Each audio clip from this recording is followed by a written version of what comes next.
It's 10 o'clock. This is Sky News at 10. Our top story. The bodies of the aid workers killed by Israeli airstrikes in Gaza are taken into Egypt as pressure grows on the UK government to suspend arms sales. The family of one of the 3 Britons who died, all former military servicemen, calls for the deaths to be a turning point in the conflict and tells Sky News that they're utterly heartbroken. He's fought in these wars and come home with not a scratch, and he goes out to do something, you know, helpful. Yeah. And that's what happened. Also tonight, a special report on the UK's preparedness for war finds that the government has no national plan for its own defence amid mounting security threats since the start of the war in Ukraine. Scores of people still missing in Taiwan after its most powerful earthquake in more than 20 years. New recordings suggest that the Post Office knew about flaws in the Horizon IT programme, which led to hundreds of people being wrongly convicted. Sebastian Vettel, you are the world champion!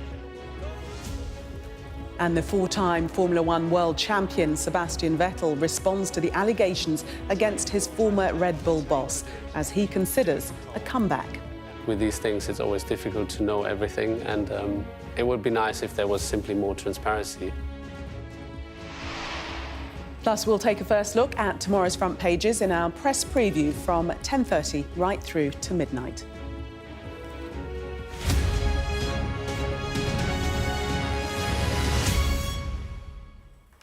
Good evening. The family of one of the British victims of an Israeli airstrike in Gaza has told Sky News they're devastated and heartbroken. James Kirby, John Chapman and James Henderson were providing security for World Central Kitchen aid workers when they were killed with 4 other people after their convoy was hit. Israel has admitted responsibility and said it's conducting an investigation, but it's already having an impact on the humanitarian effort on the Strip, with aid agencies halting some operations. Tonight, we'll look in detail at what happened, as well as the pressure on Israel from the United States and the UK. But first, our home editor, Jason Farrell, has this report on victims of the strike. They each fought for their country, but died in a war that was not theirs. The 3 British military veterans who'd been providing security for aid workers are now en route to the UK. Their families say they return as heroes.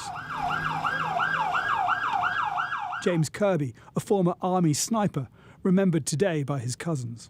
It's just devastating that he's fought in these wars and come home with not a scratch, and he goes out to do something, you know, helpful. Yeah. And that's what happened. He knew he had to go. His friends were telling him that this was probably a bad place to go, but he knew he had to go and help people, and that was James all over. He just didn't think of himself, and I think on his past experiences of going to Afghanistan and Bosnia, he knew the dangers. He was no fool in that regard, but he just knew he had to help people. James was among 7 aid workers killed in an Israeli airstrike while delivering food to besieged Palestinians. Alongside him was James Henderson, who'd served for 6 years in the Royal Marines and was remembered today in his hometown of Falmouth. If you were one of his people, he would die for you. And he's such a beautiful, beautiful part of all of our lives. And John Chapman, a former Special Forces commando who joined the military from school. In a statement, his family said, "We're devastated to have lost John, who was killed in Gaza. He died trying to help people and was subject to an inhumane act. He was an incredible father, husband, son and brother. He was loved by many and will forever be a hero. He will be missed dearly." I just hope this is a turning point in the world now and what's happening in Gaza. I don't want to make a political thing of it, but we just hope that world leaders can get together and help these people. Israel says the strike was unintended, but the British government wants to know more. I spoke to Prime Minister Netanyahu last night and was very clear with him that the situation is increasingly intolerable, and what we urgently need to see is a thorough, transparent investigation into what has happened. Labour also wants an investigation. The Lib Dems go further. I really think now is the time to end British exports of arms to Israel. It does look like Israel has broken humanitarian law. One thing that will be impacted is aid. Multiple charities are to suspend food deliveries to the Palestinians. But the security firm where the soldiers worked says it hopes to continue its work. Everything that we did was as much as we could do. Our staff continue to be professional and focused on the task in hand, and we will continue business as usual. This was an international relief team. Zomi Franken, an Australian, Jacob Flickinger, an American-Canadian. It all adds to the global pressure on Israel to explain why more than 200 aid workers have been killed in this conflict. Jason Farrell, Sky News. Well, Sky News' data and forensics unit has been looking into the details of the attack. The World Central Kitchen teams had been delivering more than 100 tonnes of humanitarian food aid to a warehouse in Deir el-Bala. The convoy then left driving through the deconflicted zone. The strike was estimated to have been carried out between 10:30 p.m. and 11 p.m. local time on Monday. After the strike began, it's been reported that some of the aid workers moved between vehicles on the Al Rashid coastal road seeking safety. The cars, 2 of which were armoured, were found at 3 different locations along the Al Rashid coastal road across a total distance of 2.4 kilometres. World Central Kitchen said it had given Israel its coordinates and the route it was travelling. Israel has called it a catastrophic failure and is investigating the interview. But there is a growing pressure from its allies over its military operation in Gaza. Our Middle East correspondent Alistair Bunkle reports from Jerusalem. Tonight, aid ships that were en route to Gaza arrived back in Cyprus after being turned around following the attack on Monday night. World Central Kitchen, which has been one of the biggest providers of aid in Gaza during this war, has now suspended operations after some of its staff were killed by Israeli drone strikes. The Israeli military says it is investigating and more aid will be allowed into Gaza from now on. The British Foreign Secretary said today that he will hold the Israeli government to that assurance. We've been promised these things before, and this really needs to happen, including longer opening times at the vital crossing points. But of course, the extra aid won't work unless there is proper deconfliction, unless aid can be taken around Gaza, and we avoid the dreadful incidents like we've seen in the last couple of days. That is vital, and Britain will be watching very closely to make sure that that happens. The Israeli government has admitted responsibility, but again blamed the chaos of war.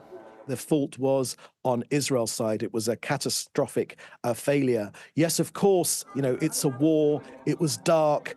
It's a war zone. After the initial outrage yesterday, politicians in London, Washington and elsewhere have been more reserved today. The Israeli military has promised to publish the results of its investigation in the coming days.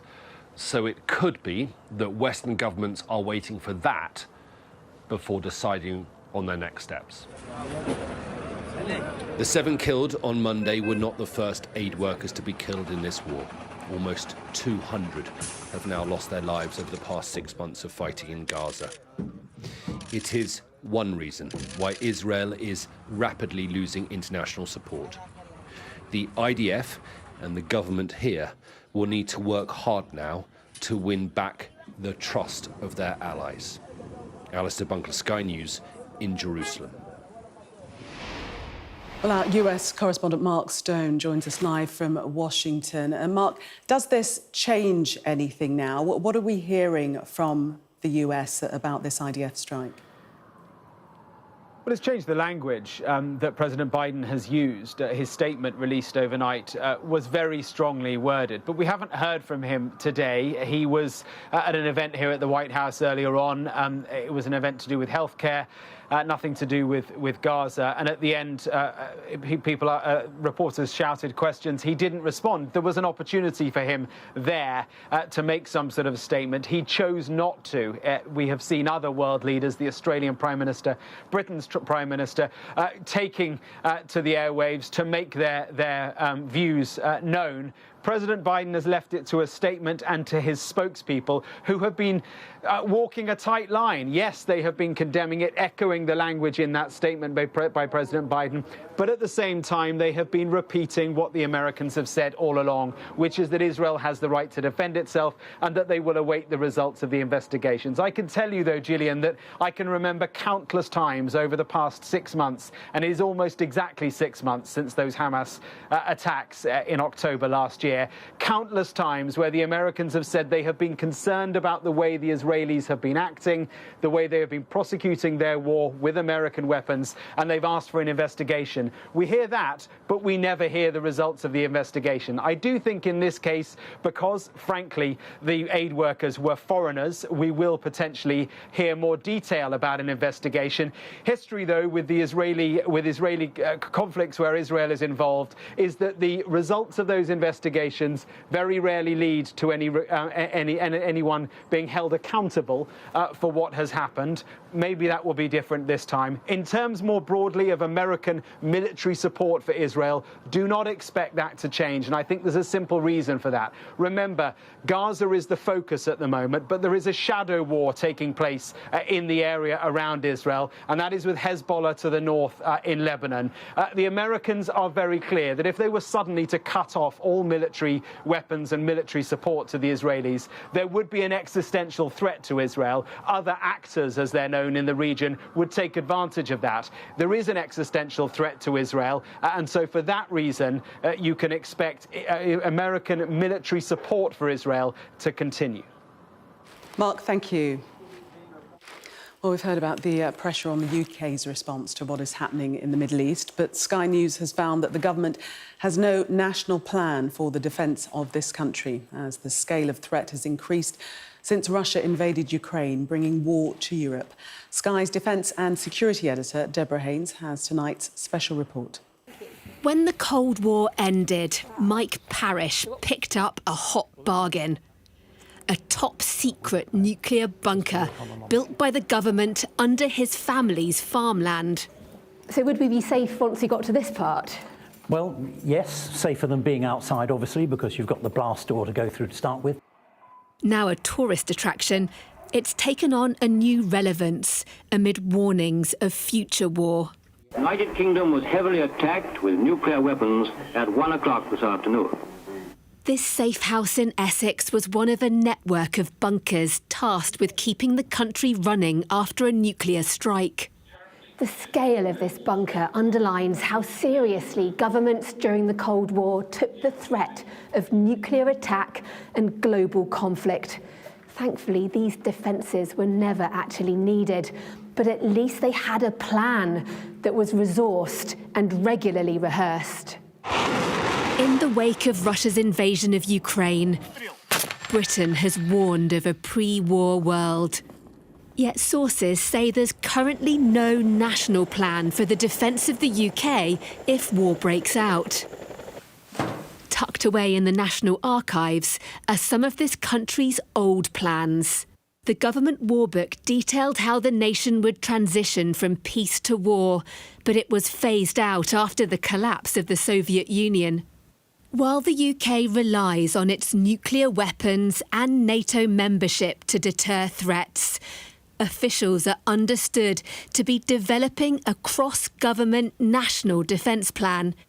Asked about the allegation that there's no plan for war, a Cabinet Office spokesperson said, "The UK has robust plans in place for a range of potential emergencies and scenarios, with plans and supporting arrangements developed, refined and tested over many years." But there are still worries about Britain's hollowed-out defences as global threats grow.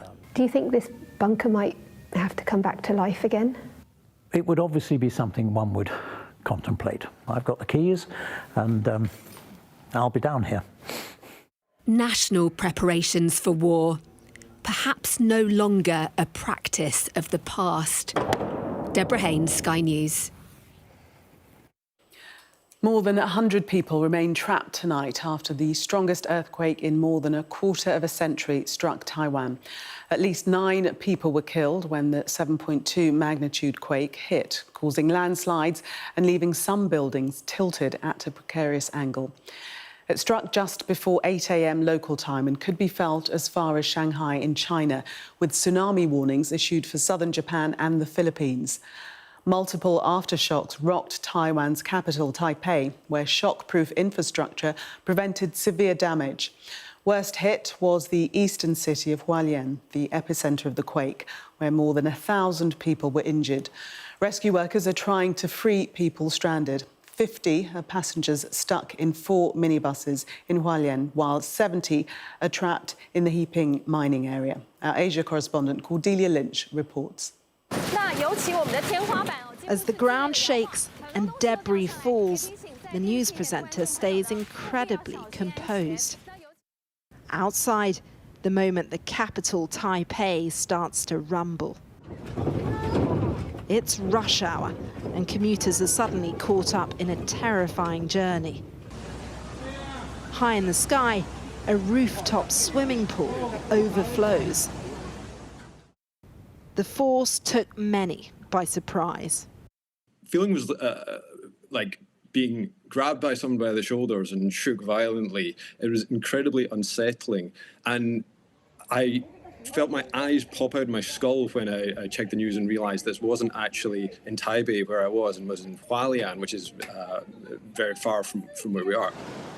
Others were trapped, more than 70 in this and another nearby tunnel. They had to be rescued, the focus shifting to 70 people stuck in 2 quarries elsewhere in Hualien County, and 50 employees of Silk's Place Hotel Taroko who were stranded on minibuses. It's been described as the strongest earthquake to hit Taiwan in a quarter of a century, leaving this block of flats in the small city of Hualien nearly tipped on its side and tens of thousands of people without power. The most important thing right now is to rescue people. We have to carefully check how many people are still trapped. We must quickly help those who are trapped, and the wounded must be given the best medical care. As the earthquake began to hit in the early morning, its effects were quickly visible, with vehicles rocking from side to side,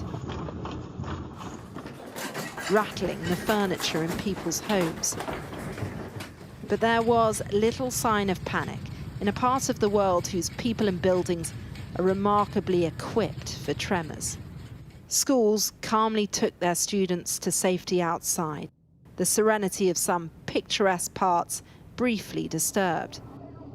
Bits of Turtle Island broken. And the earthquake did unleash huge landslides. But tsunami warnings in Japan and the Philippines were lifted. The threat of a far more serious disaster, thankfully, removed. Cordelia Lynch, Sky News. Secret audio recordings with post office officials released to Sky News reveal the company and its chief executive, Paula Venables, knew about flaws with the Horizon IT programme used by sub-postmasters to record branch transactions. Hundreds were prosecuted for theft and false accounting due to the scandal. Sky's business correspondent, Adele Robinson, has been analysing the tapes and has this report. To set the scene, it's 2013 and sub-postmasters' lives are being ruined by the post office through wrongful prosecutions. This secret tape recording obtained by Sky News is of a meeting between forensic accountants Ian Henderson and Ron Warmington and the Post Office Company Secretary and Chief Lawyer. Another risk in the whole process is Fujitsu getting nervous about the whole thing, and I am picking up some vibes along those lines. I think you should mention that, actually, Ron, in your email. Okay. Because we have got a difficult few years with them, I think. They're talking about evidence showing Fujitsu were able to remotely access branch Horizon accounts, proving post office officials knew years before publicly admitting it. What we're seeing from the emails is they were getting instructions, in effect, directly from the help desk saying, look, we need this fixed. You know, can you work your magic? And, you know, the responses are going back, yeah, it will be done in the overnight run tonight. We will change the balances or, you know, whatever. And crucially this, proof Chief Executive of Post Office Paula Venables was briefed. She's got everything. The way that I've tried to brief Paula is, as soon as I have evidence that, you know, that there is a problem, she knows about it the next minute. And then, later in the meeting...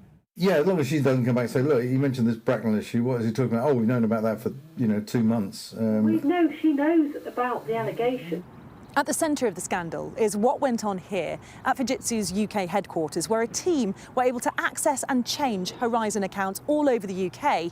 We now have evidence suggesting that Paula Venables knew 6 years before the Post Office publicly admitted it during a High Court case in 2019. In the recording, it's suggested to the forensic accountants looking into any miscarriage of justice was not within their remit.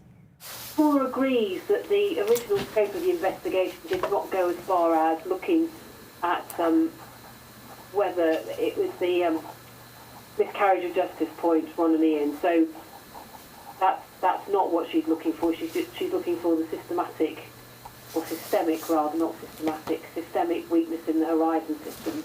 Rabina was wrongly jailed for 12 months in 2010 for false accounting. The secret recordings have brought it all back. It brings up a lot of emotions.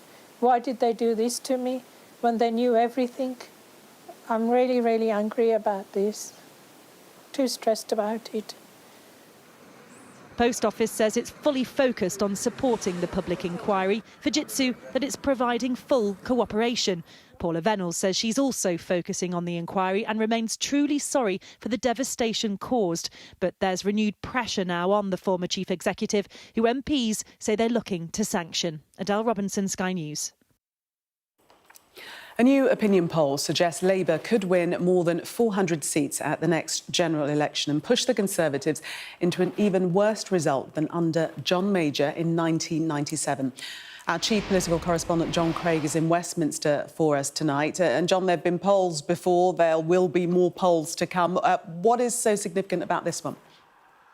This new poll, a mega poll, nearly 19,000 people were polled between the 7th and 27th of March, will spread more panic among jittery Tory MPs and potentially unleash more moves to oust Rishi Sunak before the general election. For Labour, Sir Keir Starmer's bound to warn yet again, no complacency. These are the numbers.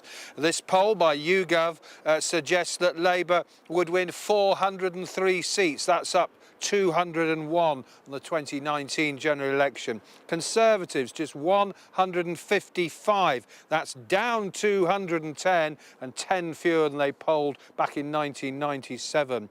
For the Lib Dems, the poll suggesting 49 seats. That's up 38 seats. That's approaching where the Lib Dems were in the heady days of Paddy Ashdown, Charles Kennedy and Nick Clegg. And the SNP down to just 19 seats in Scotland, down 29 seats. Now, that works out at a majority for Labour of 154. A similar mega poll like this in January had the Labour majority at 120, so it's up in the last couple of months. And as for the big name casualties, well, it could be 10 or 11 Tory cabinet ministers lose their seats, including Jeremy Hunt down in the stockbroker belt in Surrey, the leader of the Commons, Penny Mordaunt, tipped as a successor to Mr Sunak in Portsmouth North, and Grant Shapps in Welwyn and Hatfield in Hertfordshire. Of course, the voters who were polled here were asked, how would you vote if the election was tomorrow? It's not going to be tomorrow. It could be another 6 months. And sceptics will recall what the famous words of Margaret Thatcher: the only poll that matters is the poll on election day. Indeed, John, thank you. The main suspect in the disappearance of Madeleine McCann, Christian B., has appeared in court in Germany. He's been accused of carrying out 3 rapes and 2 sexual assaults in Portugal between 2000 and 2017. A witness claimed he'd seen video of the rapes. Our crime correspondent Martin Brunt reports. Christian B arrived from his prison cell ready to meet one of his main accusers. Inside the courtroom, he looked like a man who knew what was coming. The handcuffs were off, but he could hardly relax. I watched a third video and there was another girl on it. Helga Bushing is the former friend who catapulted Christian B to notoriety. The witness told police that Christian B had confessed he was the abductor of missing Madeleine McCann. In 2017, he became the main suspect. He still is. The witness said he tipped off the McCann's investigator, Dave Edgar, 16 years ago. Mr. Edgar said he didn't recall that, and at the time had been sifting through thousands of leads. But here, Christian B is on trial for other things. He denies 3 rapes and 2 sex assaults, all allegedly committed in Portugal. The witness said he'd seen videotapes on which Christian B had filmed himself raping 2 of the victims. He stole the tapes, he said, from his old friend's rented home in Portugal. One showed a teenage girl tied to a wooden post and abused. On the other, he claimed, he saw an elderly woman raped on a bed. The defence lawyers question whether the videotapes ever existed. Investigators have never found them, and the witness said he sold them. There were tense exchanges throughout the day. The witness wouldn't give the court his home address. He refused to answer certain questions and was threatened with a fine. And when he said he couldn't remember things, the judge told the defence, perhaps it's the way you're asking him. The witness said when he gave Christian B's name to Scotland Yard, he didn't foresee the consequences. Mr. Bushing said his involvement with the defendant had cost him his job, his home and his friends. Martin Brunt, Sky News in Braunschweig, Germany. 4-time Formula One world champion Sebastian Vettel has told Sky News Formula One needs to be more transparent in the wake of the Christian Horner investigation. Vettel's former team principal faced allegations of inappropriate behaviour, claims he's always denied. Speaking to Sky News this morning, the former driver didn't rule out a return to the track. Emma Birchley reports. With 2 out of 3 wins under Red Bull's belt this season, the talk should be about Max Verstappen's prowess on the track. Well, Max, that was absolutely clinical. But it's team boss Christian Horner who remains in the spotlight, despite being cleared of misconduct alleged to involve a female colleague. Now the star of Red Bull's previous heyday, Sebastian Vettel, has told Sky News the time has come for some clarity. It's always difficult to know everything, and it would be nice if there was simply more transparency so that you really, could have more of an opinion. Tricky when there are confidentiality restrictions in place, as Horner made only too clear last month. Even if I would like to talk about it, I can't. But the scandal won't go away. The shame is that obviously Max is doing a great job. The team, a lot of individuals that I remember from my time there, are doing a great job in the background, and that's sort of forgotten when the subject hovers around something else. And he's not the only one with that view. It's a huge distraction. I mean, the news off track is bigger than the news on track. Inquiries, investigations.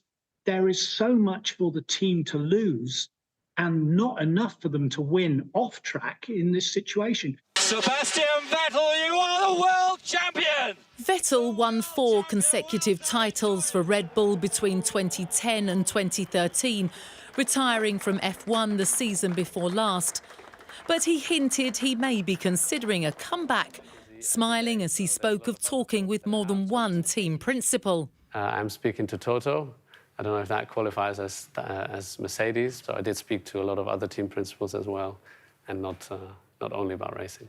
The unnamed woman has lodged an appeal and is suspended on full pay, while Christian Horner has vehemently denied any inappropriate behaviour. But it's all a distraction from the racing, and after Verstappen retired to the pit lane in Australia with burning brakes, there'll be a desire to get back on track, both on and off the circuit.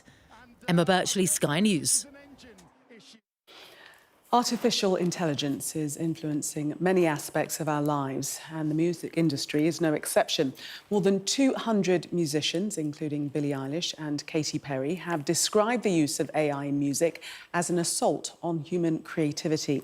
They've signed an open letter calling on tech and music companies to stop using AI to infringe and devalue the rights of human artists.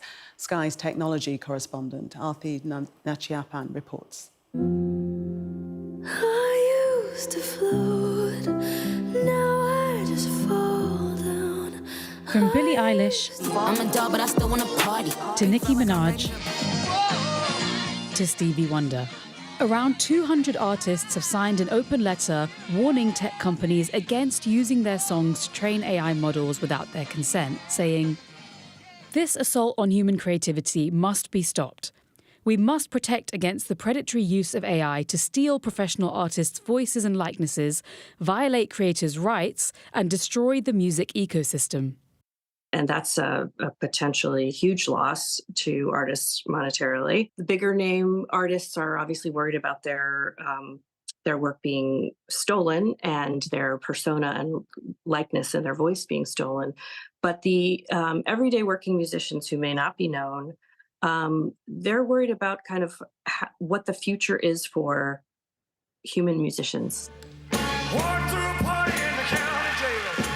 But for some, there are commercial benefits. An AI hologram will bring the late king of rock and roll back to the stage. Who loves you, girl? And some artists are capitalizing on the tech by licensing their voices to AI companies. A lot of musicians in the UK are already using AI in a different way. But I think in the terms of generative AI, whether this mass ingestion of copyright works that already exist, I think that can't continue to go on without any payment or any kind of recognition of the original artists and creators. AI has the potential to advance human creativity. But in the absence of regulation, it could pose a threat to the work of human creators. Arthi Nachiappan, Sky News.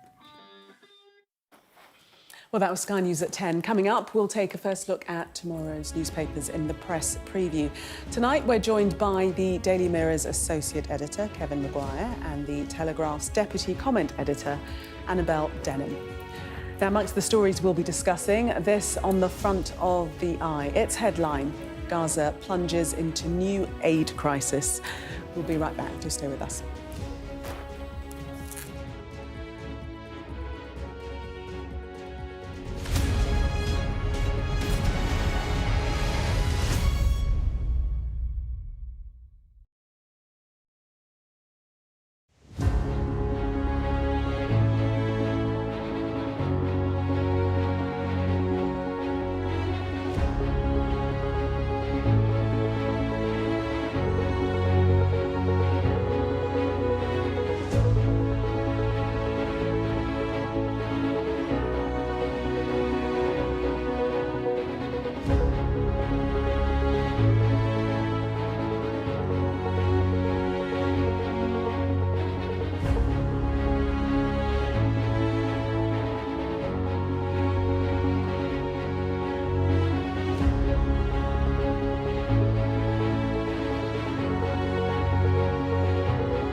Welcome back. You're watching Sky News. In just a moment, the press preview.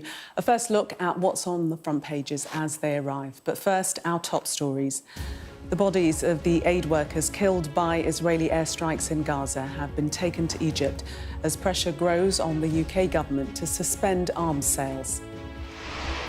Sky News has learnt the UK government has no national plan for its own defence amid mounting security threats since the war in Ukraine. At least 9 people were killed and more than 100 injured. They remain trapped tonight after the strongest earthquake in more than a quarter of a century struck Taiwan.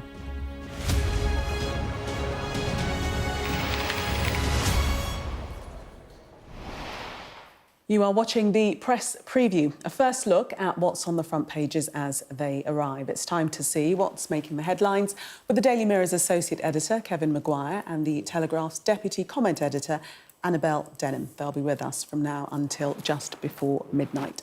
So let's see what's on some of those front pages for you now. Well, the Metro has the striking one-word headline, intolerable, quoting Rishi Sunak's reaction to the killing of 3 British aid workers in an Israeli airstrike in Gaza. The Eye reports that Gaza has now plunged into a new aid crisis. On the front of The Guardian, former Supreme Court judges join a group of 600 lawyers and academics who say the government is breaching international law by continuing to arm Israel. The Express reports on Rishi Sunak threatening to remove the UK from the European Court of Human Rights if his Rwanda plan is blocked. That story is also on the front of The Sun. Judges to look at soft terms for deprived offenders. That's on the front of The Telegraph. The Mail says that at least a dozen MPs, their staff members and political journalists have been targeted in a cyber honey trap scandal. The Times reports on a new blood test to help spot Alzheimer's years before diagnosis. The Financial Times hears that Google is exploring the idea of launching an AI-powered search engine behind a paywall. And The Star reports on a huge hunt to find King Arthur's lost sword. And a reminder that by scanning the QR code you'll see on screen during the programme, you can check out the front pages of tomorrow's newspapers while you watch us. And we are joined tonight by Kevin Maguire and Annabelle Denham. Welcome again to both of you.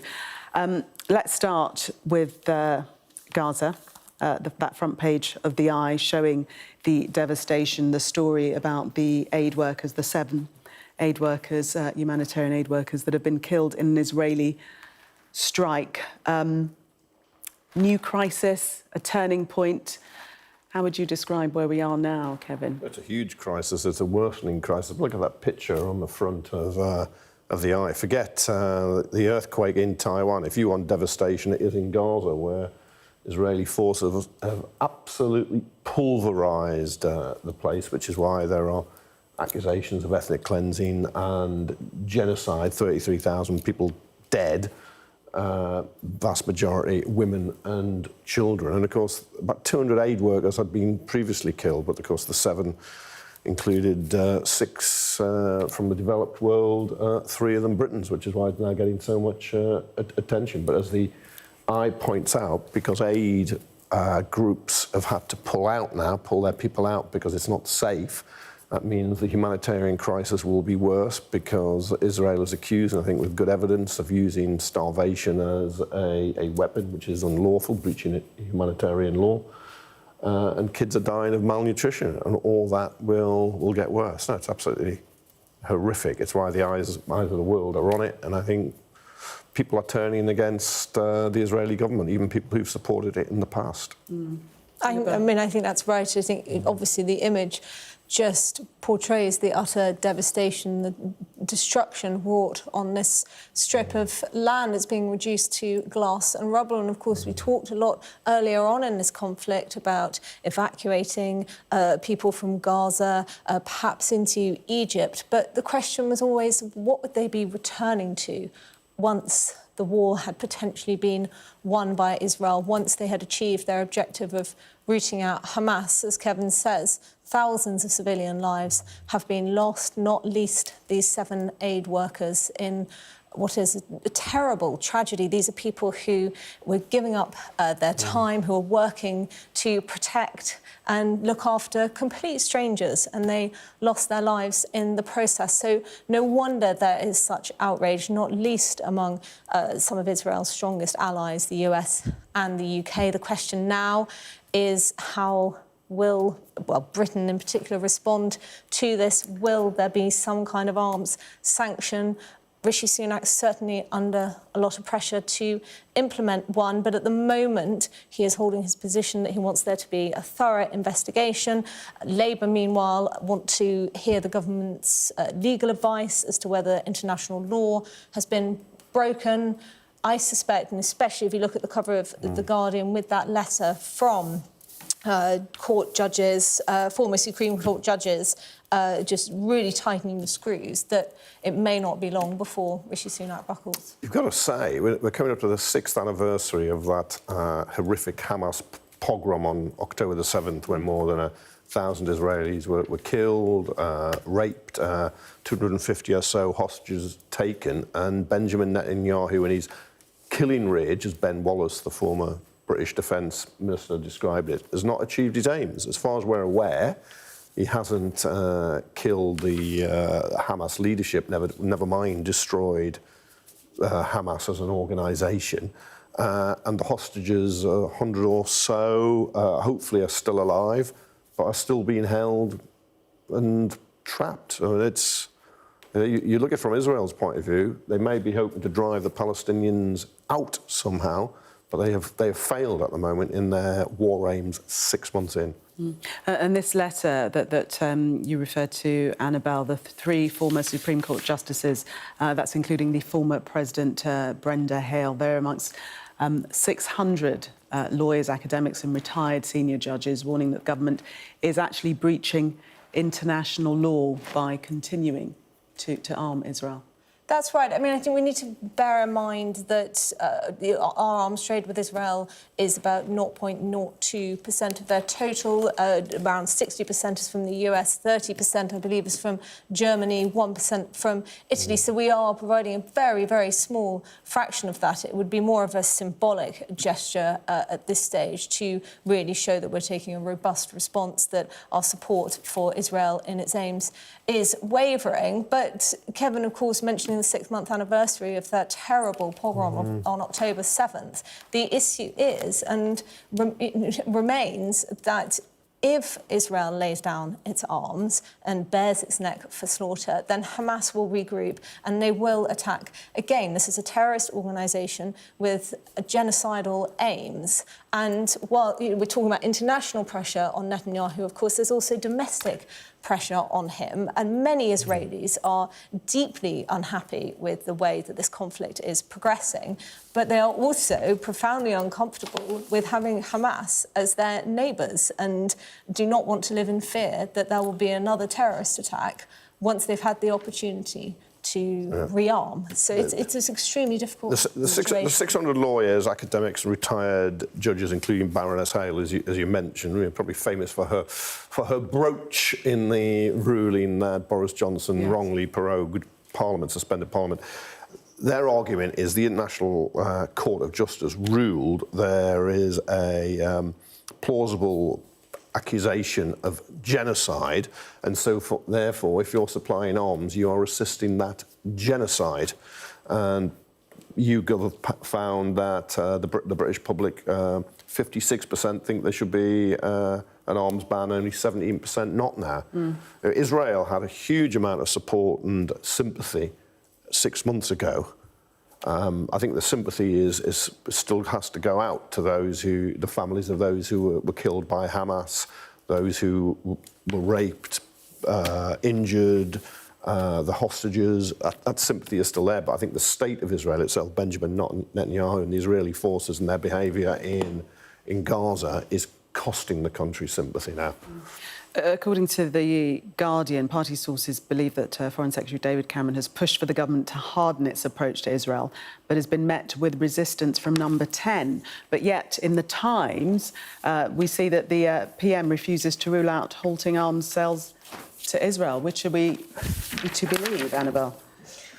Well, I mean, impossible to say at this situation, at this stage. But at the moment, it certainly looks like Rishi Sunak is resisting that pressure. He is maintaining his position that Israel must abide by international law. One expects that his faith is faltering now. It certainly looks like the IDF, which has been absolutely insistent that it goes to far greater lengths than any other military in trying to preserve human life, trying to preserve civilian life. The suggestion now is that they're not adhering to protocols that perhaps they were at the start of the conflict. Certainly, this tragedy on Monday looks like a terrible error, a misjudgment, mistake, but it's simply unforgivable. And the problem, of course, that Rishi Sunak has is that 3 Britons were killed. So that really brings it home. Kevin talked about public support for Israel and its objectives.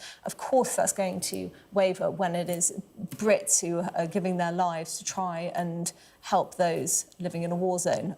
So one can only expect that Rishi Sunak, is going to come under an immense amount of strain over the next few days. PM refuses to rule out halting arms sales to Israel means PM's going to maintain arms sales to Israel. That's what it means. He not ruling it out. Well, you haven't stopped them, so you're still doing it. Well, he's saying that he's confident, and what he's really calling for is an investigation, an urgent investigation before any further decisions are taken. He is still given the green light for arms sales to Israel. That's what he's doing, despite the warning by the 600 judges, academics and others, that means he could be complicit, the UK could be complicit in genocide. That's a choice he's made.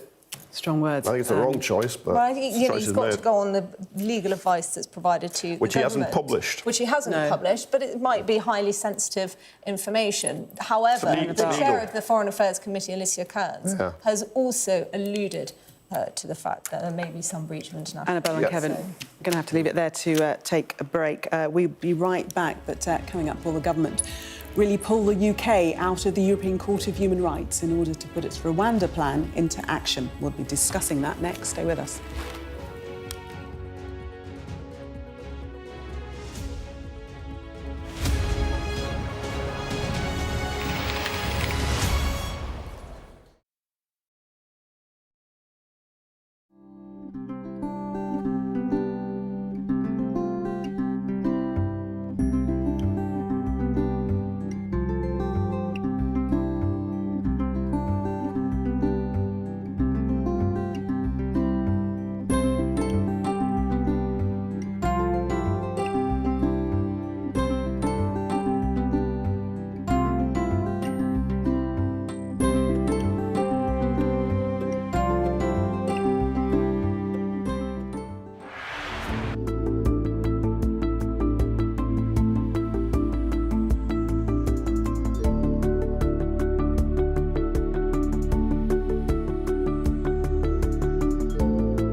Lisa Dowd and I'm Sky's Midlands correspondent. We can reveal that the driver who hit Harry Dunn is 42-year-old Anne Sakoulas. Just met the President and we never thought we'd get this far. This is what they're up against, is back-breaking work. Water levels are dropping, but no one knows what impact further rain will have. What would you do if this place wasn't open? We take you to the heart of the stories that shape our world. It's really scary. In this community, I'm told that everybody knows someone affected by COVID. Change seems tantalisingly close in this corner of the UK. This is my patch, my specialism. It's also my home.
Welcome back. You are watching the press preview. Still with me, Kevin Maguire and Annabelle Denham. Let's take a look at the Sun front page and the headline there.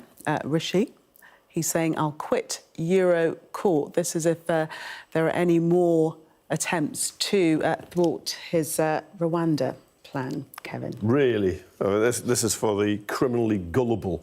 Like, he's just fought part of his own party not to go down this route. The Rwandan government said it wouldn't be party to the deal if it didn't comply with international law. And if he did decide to try and do this, I think he'd have to get himself a new foreign secretary, probably a home secretary, and a lot of other cabinet ministers who don't want to stop the world and trying to get off. The other thing he does, he calls it a foreign court. It's not a foreign court. It's an international court of which we're members of. The Supreme Court in the US is a foreign court, but it's no more a foreign court, because we helped found it and we're part of it, and say the United Nations is a foreign organisation, or rules of the sea are foreign rules that we're part of. It's an organisation we're a member, so it's not a foreign court, Prime Minister. He's an idiot at times, but he's just trying to inflame people and mislead them. Do you think this is a hollow threat, then? Well, you get a bit sick of him. He knows it's not a foreign court, it's an international court, because we're members of it. What he's alluding to is the fact that rights perhaps ought to be protected by domestic institutions and laws rather than by the ECHR. And the problem the Conservatives has, well, they've got, many, many problems, as these polls show.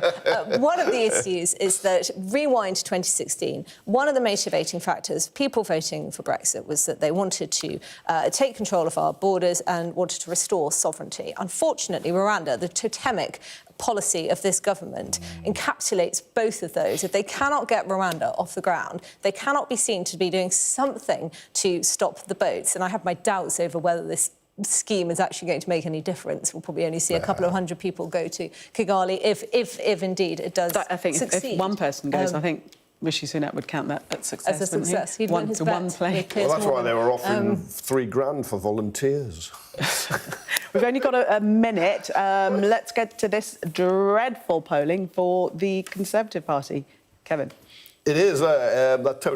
Tony Blair's landslide is likely to be almost matched by Keir Starmer, which is an astonishing achievement when you consider 2019 Labour got the fewest MPs since 1935, and yet they could get a majority on this YouGov poll of 154, nudging Blair's, I think it was 179, but Jeremy Hunt would lose his seat. Penny Mordaunt would lose her seat.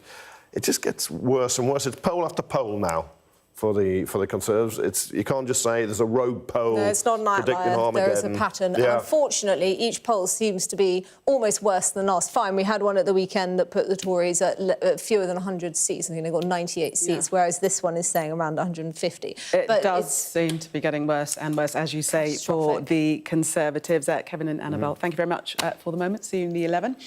Coming up next on Sky News, more from Kevin and Annabelle, plus the very latest on the families of the British aid workers killed in Gaza, speaking for the first time.